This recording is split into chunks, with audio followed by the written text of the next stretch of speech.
Welcome back, and thanks for tuning into the Made Remarkable podcast hosted by Kellee and Lea. Are you a Gen X woman struggling to balance caring for aging parents while still raising adult children, all while trying to pursue your artistic passions? If so, you're not alone.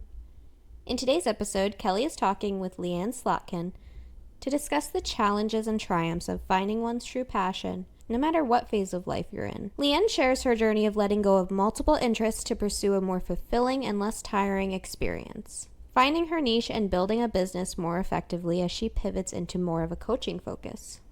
Later in the conversation, you get to experience an on-the-spot coaching session between Kellee and Lea Ann as they brainstorm. Kellee shares a vision for possible pursuit for Lea Ann's joy of working with Gen X women and artists, and highlights her own coaching style. Check out the show notes and transcripts for more information about Lea Ann, exclusive promotional offers, and any special links mentioned during the episode. Kellee loves connecting with listeners, so don't be shy. Reach out on social media, and together let's build a community that celebrates the remarkable. If you want to be notified every time a new episode hits the airwaves, just hit that subscribe button on your favorite podcast platform. Thank you for joining us today, and always remember, you are made remarkable, destined to achieve the unimaginable. Now, let's get to the good part. Introducing Kellee Wynn and Lea Ann Slotkin.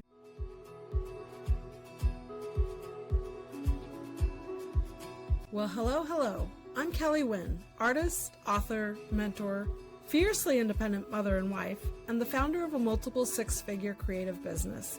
And I love my life, but I've been where you're at. I was slogging away at this art business thing for more than a decade. But once I finally connected with my true calling, unlocked the magic of marketing, and built a system that could scale, well, I realized I could make an impact and make a substantial income. I'm finally running a business that I love, and it makes all the difference in the world. My biggest dream is to help you do the same. Let this podcast be the catalyst to your biggest success. You already have it in you because you are made remarkable. Lea Ann, how are you? Good. It's always good to see you. I miss seeing you. I haven't talked to you in a couple of months, but you have made some big shifts. I finally listened to you, Kellee. Okay, so let's just get this out of the way right now, everyone. Okay. Listening. Just do me a favor. Just go all in on one thing, or you're going to exhaust yourself. And I'm like, speaking no. the people I've worked with, like Lea Ann and Susan, and oh my gosh, who else was it that came by the end of it? Francesca and Marguerite. I mean, like all of them by the end of a year of working with me in the league, they're all like, oh, I finally get it. We got to do less. I'm like, yeah, just do the one thing and you won't burn yourself out. It's so hard though. It's so hard. So let's talk about why is it so hard as an artist, a creative, a multi-passionate person? Why does it take us so long to finally cave into the thing that we knew was right all along? Yeah, that's such a good question. I don't know that I have a succinct answer, but I can ramble what I think it is for me. Well, I'm going to go all the way back because let's go to the beginning. We want to know who you are, Lea Ann. Well, I'll say who I am. I'm Lea Ann Slotkin. I'm an artist and I'm a coach. I live right outside of Atlanta, Georgia. I have 4 kids, 2 grandkids. My work is represented by galleries and I coach other artists, maybe. We're working on that. We're working this out. Yes. Anyway, so that's me in a nutshell. So here was my thought process. So have you ever read this book? It's called Why We Can't Sleep. I can pretty much guess what's in that book. It basically talks about Gen X, which I'm a Gen X. Yeah, me too. Very much. Yeah. That we were kind of the first generation of women to really believe that we could do it all. And we could work, we could be wives, mothers, do all the things. But the rest of society, I'm paraphrasing, it's been a long time since I've read this book, but my takeaway was that the rest of society, like our partners and our bosses, didn't realize that in order for us to be able to do this, we have to have more support. Like happen around you in order for you to flourish. Yes. I mean, this is very true with Gen X, and I feel incredibly fortunate because my husband has especially once I started working, has treated it as an equal partnership in the home and outside of the home. And hasn't just said, okay, now you're working and you have all of your previous responsibilities. But that is how society's been. Hmm. And Yeah. so a And lot of us quit before we ever succeed. yeah. And I think mine was maybe a little amplified because I was a single mom for a long time working in a corporate job. I'm like, oh, I can totally do this. Like, it's like if I could do that, I could totally do this. Mm. Turns out I can't do it well. I'm trying to do all the things. And then that brings us to, why do we have such a hard time simplifying what we choose to do for our creative business? Well, I think it's almost like if you love it all, of course you want to do it all. I'm like, I love it, right? Right. But then it kind of starts tipping. It's like, oh, now I'm not loving it so much. And I'm not saying that I think that I have to love what I do every day. I don't believe that, because maybe people don't realize this, but being an artist, it's a lot of admin work, boring work, just like any job. It's not nearly as much painting time as we think. Not No, the good old days of the 50s where these men would paint in lofts in New York and just while away the days, sleep in late until noon, yes. have their bourbon and coffee to start and paint and let their gallerists represent them and do all the work for them. Like, that's like the crazy dream that never happens. That's like a Netflix show or something. It Yeah, is. that And does. what is the reality of an artist now is, I might get to paint on the weekend, just like when I had a full-time job. Yeah, it's true. It's so true. And I think you just have to make peace with that. And I feel like that's kind of where I am. It's like, okay, I know the lay of the land. I've been doing this long enough. There's parts of it that I love, that I want to keep and grow. And there are parts that I have to give up. And it's a hard decision. And yeah, it's a hard decision, period. It is. It is. But here's the secret. And this is why I've been harping on it. And that's why I've been talking about it on my social media, because it took me forever to decide the same thing. And I keep saying it. The one thing that took me the longest to figure out was, do less to go farther. If I don't want to It's burn out, counterintuitive.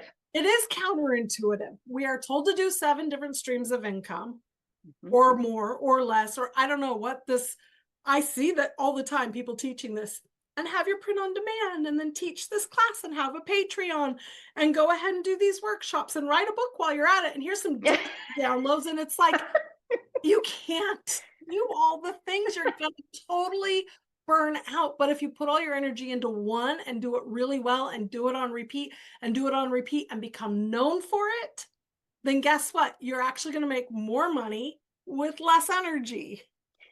Yeah, and then maybe those other things can come back in once you've mastered like the Yes, thing.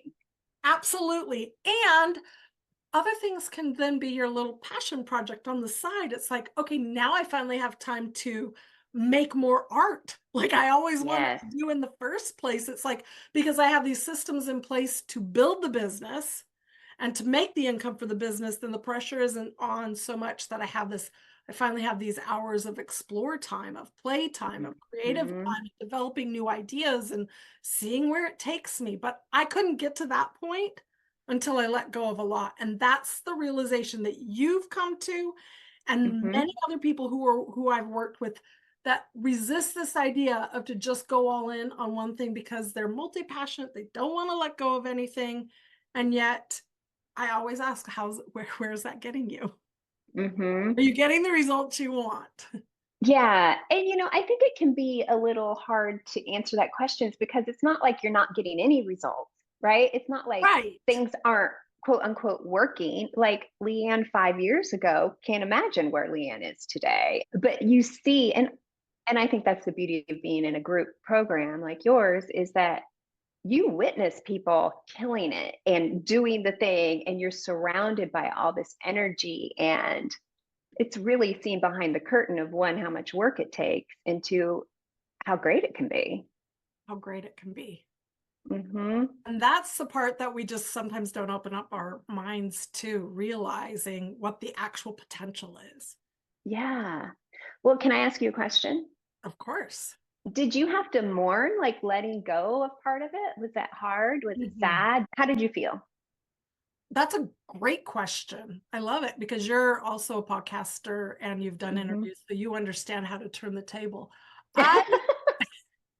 I still have some, it's going to take a while to get over the fact that I decided to, for the most part, shut down Color Crush Creative. It still runs a little bit in the background, but I do nothing for it now. I don't do posts. We don't do no marketing around it. It just sits there, and every once in a while I'll be like, hey, if anyone wants something, it's there, but I'm not focused. It's like just, it's over there. And I've shut down most of the classes that were around it. And I've even thought about like permanently shutting it down, which is so hard to imagine doing because I poured my heart into that. But I guess there came a point where I said I had to let go of the good for the great. Yeah. And that's the hardest thing to make a decision for. And when I stop and I say, is this the great? I look at the results of what I'm able to do for people. And yes, I was able to help introduce so many people to making art, but now I'm helping other people introduce their art making to the world. And so it's like, it's the trickle down, but in a good way. Like I'm encouraging and helping other creatives and artists find their dreams and live their passion. Like I have to think at the end of the day, which part do I feel full of energy from and which part drains me? And you and I were just talking before I hit record. You're a coach. You've gone through coach training, which I have not actually gone through any coach training. So I would consider myself more of a mentor because basically I did the thing and now I'm teaching exactly what I did and exactly what I did for other people that has gotten results. So I'm more of a mentor than a coach, although we do work on mindset and stuff. But I finish coaching calls and feel so fulfilled and so excited. And then that means I'm like, okay, I know I'm still on the right path. But I didn't always feel that way when I had to record an art video. Sometimes it was fun. My favorite was when I got to teach live. And I think that's the key. You have to know your modality in operation. And for you, you're just coming around full circle opposite of that, which is you've done coaching for such a long time for the life coach school that you're like, yeah, I think I'm ready for a new direction. So we had worked for a whole year on getting you to this place where you could do a group coaching program to help artists like sell their art. And you finally are just like, putting the end. You're like, nah, no, wrong direction. So let's talk saying about it, that. I feel like, oh my God, what am I doing? But it feels right. It feels right. I took a lot of time to think about it. It doesn't mean that your coaching skills or your ability to help people has stopped. It's just how you're going to redirect that. I'm just having, instead of, what is that, putting all your eggs in one basket? Like I had 2 baskets that were real full. And now I'm going to have 1 basket. And it'll still be really full. Yeah, yes. But I think it will make my brain hurt less and it will make me less tired. This was exactly what Robin Marie Smith said as well when she finally's like, for years, she had been like towing the line of, I'm an artist who sells art, who also teaches art, who also teaches tech. And the exhaustion doesn't just happen on my side of it or your side of it. It happens to the audience. You're like, who am I talking to? What am I communicating today? 100%. Hey, look here. Hey, look there. There's this thing too. And then after a while, everyone's like, I don't know what she's all about. And Robin Marie, when she let go of Makers Tech U and went all in on one thing, and then even in the year that I was working with her last year, she let go of more. And she's like, I've never felt so much freedom. So it's sign me up. counterintuitive to say I have to let go of all these things that I'm doing in order to actually be more creative and more free. Well, it's scary. It's so scary. But I love the idea now that if you were to put that solo focus into your art making and sharing how you make the art, you actually get to enjoy the process a whole lot more now. I know, it's true. It's true. And I think a big realization for me was like, what I went way back, like, why am I doing this? Since I was a tiny person, I wanted to be an artist. Like that's what I always knew I wanted to do. I don't think I could have articulated it. I didn't know you could do that as a job for a long time. But I'm like, oh, okay. if I keep my compass on that as my North Star and just keep moving towards that, it's not just, I don't have any regrets about any of it. I'm glad I've done it. I've tried, I mean, it all, I think, will be good food for thought and impact how I do things. But yeah, I think streamlining is the way to go. And I mean, it's taken me a long time to come to that way, as you know. Well, like even it took me a long time too, but all those experiences, do I have any regret over trying so many things and failing at so many things and then not sticking to the things that there were things that really lit me up and I loved and I didn't stick with it because we do what you did, which is like, well, can I really be an artist and make money at it? So I might as well just go do this coaching thing, right? Because we second guess ourselves and then we feel obligated to it. What is that called when we're like, oh, it's the sunk cost fallacy. Oh yeah. Right? So you would put all this time into building something that you finally realize, I don't love it. Right? Yeah, that's a real thing. The And sunk then you cost feel like you're fallacy. stuck with it because you had already Yes. put time into it. Yeah. There's so many things that hold us back from going all in on the thing that we know we're meant to do. Some of it's just not knowing what we're meant to do, but when that aha hits and you deny yourself, boy, it gets harder and harder, doesn't it? It really does. And it makes me think about like, my boys are around the same age as yours. And it's like they're like early 20s. And it's like we're telling them, society's telling them, like it told us, you're supposed to know what you want to do. What? Like, I don't even know. Right? I was in my 40s before I started figuring it out. Yeah, same. Right? I actually was, I guess I listened to enough of millennials and Gen Z online to say to my kids as they were going through high school, like, just screw around for a while. Go have Like fun. try a whole bunch of stuff. Go try everything. Like you don't have to have it figured out now. And I guess we can apply the same thing to being an artist and creating an art business. But there does come a time where, and I even saw this in some discussions with some of the artists in the league, where it's like, I feel so defeated having tried so many things and not gotten anywhere. Yeah. It's like it's all for nothing. And nothing is all for nothing, but there does come a point where you're so exhausted from spinning your wheels and doing all the things and seeing no progress. There have been times even I felt that way before I discovered teaching online. It felt demoralizing. Yeah, it's almost like shame or something. Yeah. Yeah, it's not a great feeling at all. And it's too bad that we feel like we have to package it that way for ourselves. And it's funny, like I would never look at you and think, oh gosh, she's tried so many things. And so I mean, I would never ever think, I'm like, that's so cool. Look at all the stuff she's tried and she finally landed. It's hard to give that to yourself, I think. Well, we are harder on ourselves than we are on anyone else, usually. So true. So true. So now you get to take all the things that you've done, let go of the things. Now you're finally coming to this realization that you can let go of the things that don't light you up, even though it took you a while, and move forward in the thing you're most passionate at and of and in. And that's the making art, the art process in and of itself. Yeah, and I think that too, that and I love the community aspect. Like you've created, like it's the best. The art community is the best community, honestly. It's awesome. It is so nice.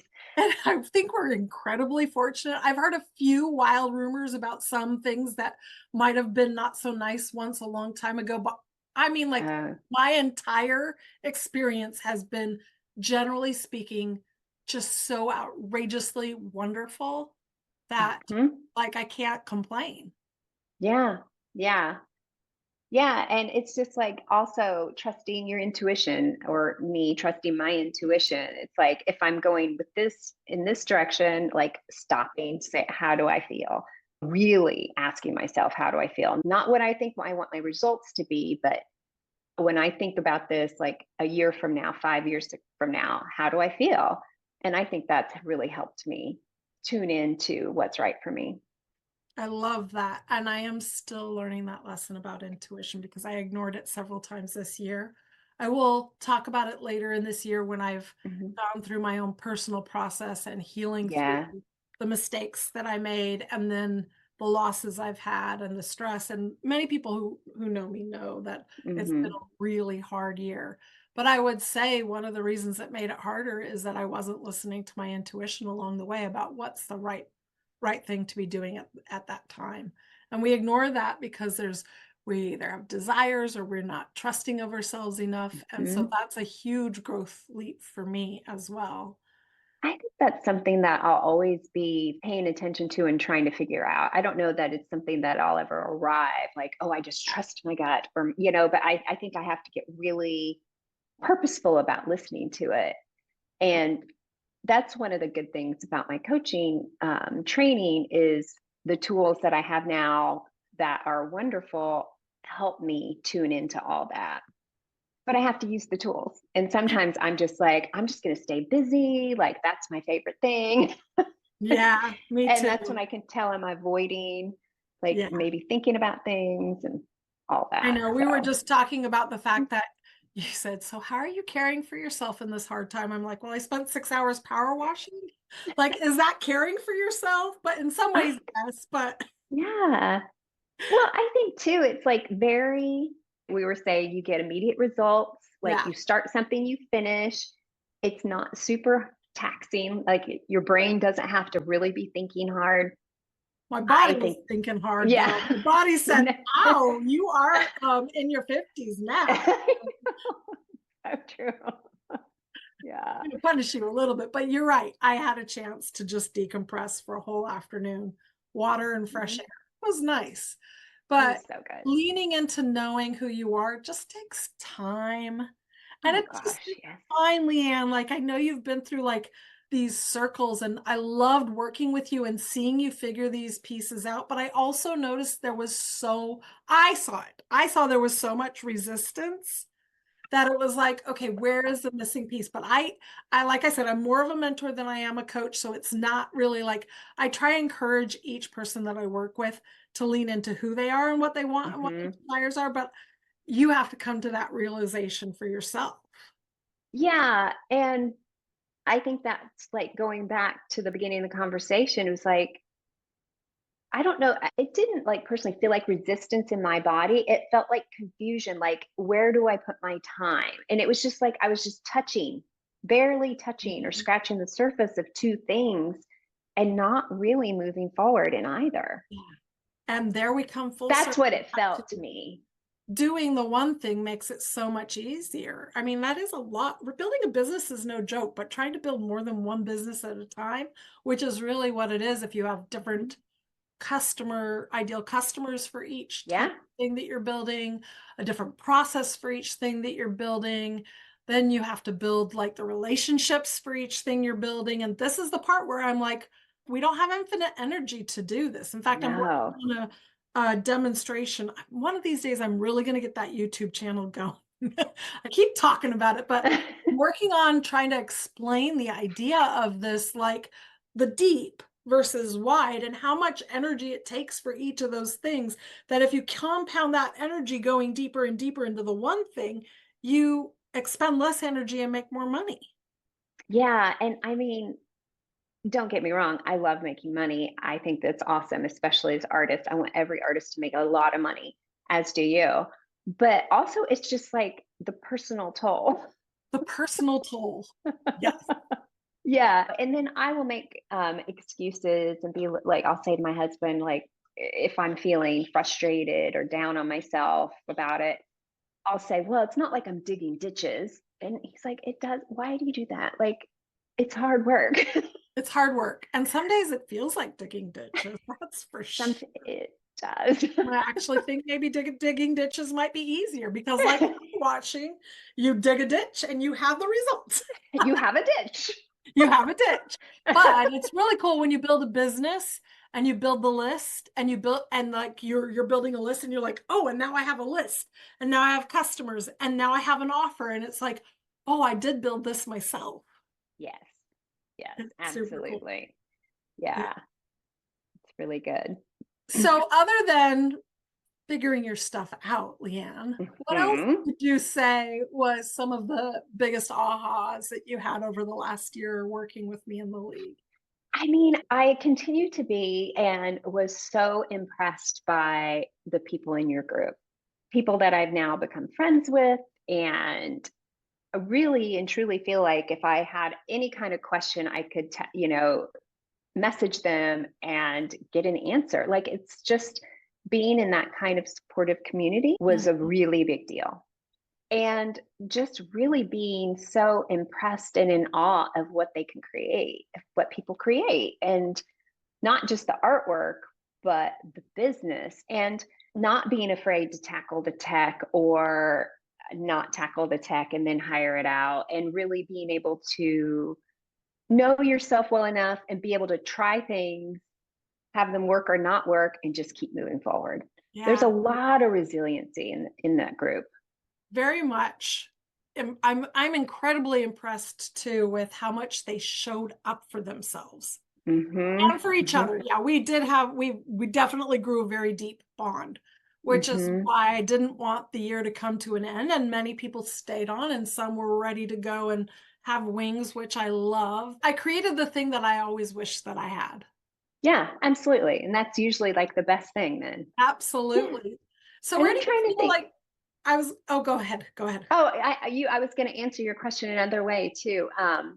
Like aha moments. I think that you're drawn to something for a reason maybe you can't articulate, either the leader, the group, the messaging, and that really resonated for me too. Just kind of the whole package. So that's all I wanted to say about that. Thank you so much. Well, you did accomplish a lot, but I think the biggest, you learned a lot too. I mean, we really dive in my programs on all of like simplifying systems and knowing exactly like how you're going to attract the right customer, build the list, make an offer, etc. But like you said, sometimes the best thing that comes out of it is just knowing and understanding yourself better. 100%. And that's invaluable. Invaluable. All right, so where are we working towards now? We'll do a little mini coaching session. Lea Ann, okay, gosh, Kelly. You said, I don't think that coaching to help, like the regular traditional coaching aspect is working for you very much, even though that's what you had worked on building. Like, can I do group coaching program and help people get into galleries and such and work on their business? And you're like, I actually like the art process better than that, like more traditional path of coaching. So where are you now with like, that's the vision? I wanted to talk to you about this. Yeah, let's do it. Podcast coaching. Let's see. Okay. So my two mediums of choice are collage, and I do mostly hand painted paper, a lot of vintage things like that, and painting. I use acrylic paint. My subject matter generally is florals, botanicals, brightly colored, fun, bright, happy. People tell me my work. Very. Thank you. So really figuring out which path to start with to share my process. Okay, so the first thing is you don't have to necessarily, in order to pick a niche, you don't have to narrow down painting or collage. I think that the work itself speaks for itself. You have enough cohesion. There's like, it's you. I see Lea Ann in all the work that you're doing. So in order to pick a niche, sometimes we got to think about like, what problem am I going to solve? Who am I going to solve it for? So then we can go back to, there was something that you said that struck me earlier in this conversation that sparked an idea of wondering, is there a place to bring together women just like you and me, the Gen X, that's just always forgotten? We've got all these senior boomers that are retired and now they're able to spend time on their fun art hobby, which good for them. They deserve 100%. You have all of these young mothers who are still in the throes of motherhood, and then there's us. What about that? Where is the helping them find their voice, helping them identify who they are? Use your coaching skills to help them create the artwork they've always wanted to create. I love that because I love Gen X. Me too. Like there's just like, we're not talked about enough. And it's we're like the smallest generation. We are, and we are going through that change of life as women. We have some of us have teenagers or a little bit younger, and because some started a little later, and a lot of us have grown adults. Some of us are becoming grandparents, which is Empty such a weird nesters. thing. We've I got empty know. nesters. We're looking at retirement. Like there's just this whole ball of overwhelm that we don't address, Well, yeah, right? and we're saying what they call it, like sandwich, Oh, like we're so aging sandwiched parents and still raising kids. Even if your kids Yes, are like in their grown, which I'm using air quotes for, you're still raising them. you're still raising them.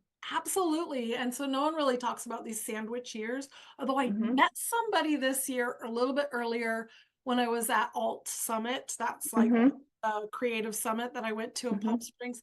And her whole podcast is the sandwich years. And I'm like, Oh, really? So somebody gets this.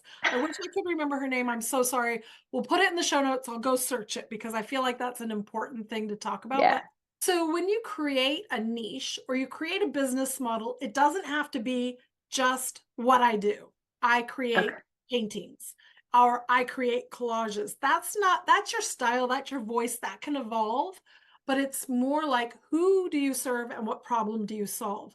So if you start saying, okay, I love this generation, I see the women's problems, I'm trained coach, so I can help work them through this in a very creative manner. I can Mm-hmm. help them finally dive into the thing they've always wanted to do, which is make art. I can Mm-hmm. teach them the skills that I know, but maybe I'm going to help them find their own point of view. Yeah, I think that's great. And I think it's an underserved community. It is, especially, look, we can say I'm for everyone. I can teach anyone how to find their voice. But when we get that little bit more narrow of a point of view, what you're actually doing is saying, hey, this is the cool club for you, finally designed for you, and you feel like you belong. Like I would, just so you know, I would sign up for that because I don't see a whole lot of things marketed specifically to Gen X and for us to talk about where we are in this stage of life and how it affects our creativity, how it affects our habits, or as you said, why we don't sleep.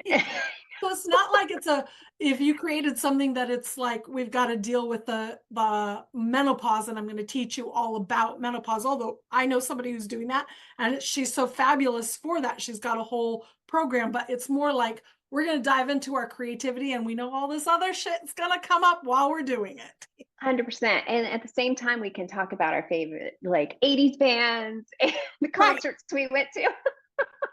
I mean, like, okay, so sign me up. I don't know. You're gonna have to. I always say when we come up with a great idea, you need some time to think on it Well, and I'm glad tweak this is it. recorded so I won't forget You because won't. that's You won't. another. The whole world is listening to us brainstorm this idea together. And so then what do? Here now this so everyone knows this is what the next steps say. This is the path you want to go. Yeah. And the next thing you do is you start talking to that person. Make that list of all the pain points. Why is this Gen X woman so stuck? Why has she not heard? Because nobody talks about Gen X. It's always boomers, millennials, Gen Z. Fine, whatever. We just disappear into the matrix. But like you talk about that and you show up and you show your process, the things you've been through, you show your artwork and you say, how has it helped you? The same way that you're going to help them. And you talk to them like it's just a real conversation from the Like heart, this. and like this. And the next thing Yeah. you know, building up relationships. And then, of course, we go into all the other steps that I've already taught you, like Yeah. how are you going to find them? How are you going to encourage them to be on a newsletter with you or listen to your podcast or whatever it is that you're going to choose to do moving forward? And then even if you haven't developed what the product's going to be, what you're going to offer, what you're going to do, even if you just know that much, the what are you going to be known for? Who are you going to serve? What problem do you solve? And how do you stand out and do it differently? If you just can figure out that much, all the rest can happen. We just start talking to that person so we can start building that relationship. I And then love it. we start figuring out, what does the program look like? What does the business model look like? What would an offer look like? How am I going to present it? How am I going to create a juicy lead magnet so that people can come into my world, find me and say, oh, this is exactly what I was looking for. Or, you know what, this isn't quite right. I'm hopping back off the email list, but it's like that tester that helps Yeah. everyone then know who you are and how you're going to help make a difference in their life. And that, my friends, is what we do. Ta-da! Ta-da! And now everyone, especially all you Gen Xers, go find Lea Ann Slotkin. Is it Lea Ann Slotkin on Instagram? Yeah. Lea Ann. It's just mine. And of course, we'll link all of that. And then you connect with her and say, oh my goodness, I so relate. Let me tell you all the reasons I don't sleep at night. And then let's talk together. I'm all in. And then we can just talk crap in the most loving, positive way of like how much this time in our life kind of sucks. We're learning how to grieve. We're learning how to support grown children in a whole different way. We're learning how to find our own identity, like me. Yes. I know. That looks so good. Arm. Did it hurt? Did it hurt? Terribly so. But like having a baby, you forget immediately and want another one. Like, I don't know. Like, so I love, but I am doing things now in my 50s that I wanted to do in my 20s, but I was too chicken. Oh, same. It's so weird. Like, okay. It's so weird. I get it. I'm totally in your club now. You're doing it whether you like it or not. I need it. You're a founding member. I'm a founding member. Just so you know. All right. I'm gonna wrap this up. Everyone knows where to find you now, Lea Ann. Yes. That was a really fun, like unexpected. This wasn't planned, but those are best. Went that direction. And it also gives people an idea of how good you are at what you do. I hope so. I know. I think this is evidence of it. Because like when it's your own thing, you get caught in the weeds of the how. Like how, okay, I have this idea. I know what I want to do, but how? And it's like, no, I need someone to help me see the vision of not only the how, but the why, and like the foundation. Like the foundation has to be set, and that's what you're really good at. Thank you. I also want to point out something that's really important. I have almost everyone who starts with me say, okay, my niche is I want to help people find their voice. And I'm like, or I want to help beginners be comfortable with making art. And it's like, that's not a niche. That's a result. It's not a niche. And if you don't specialize enough, it's really hard to get your business off the ground. But when you get a really unique point of view and you specialize, you find a niche, whatever you want to call it, your little nook in the world where you can say, hey, this is for you. So different. Yes, I know this means I'm not talking to the boomers. I'm not talking to the millennials. I am talking to a more narrow, but because you're so specific with that, there's going to be so many more people that say, oh, wait a minute, I actually do relate to that. And you can actually build your business faster. And so that's my little pitch there to everyone to say, the more you specialize, the easier it is to build your business. I think that is exactly right. All right, off to the races and running. I'm excited. This was fun. Yeah, that was super fun. Thanks for having me. I'll do that again. Let's do it again. Let's do it again. Okay, talk to you soon.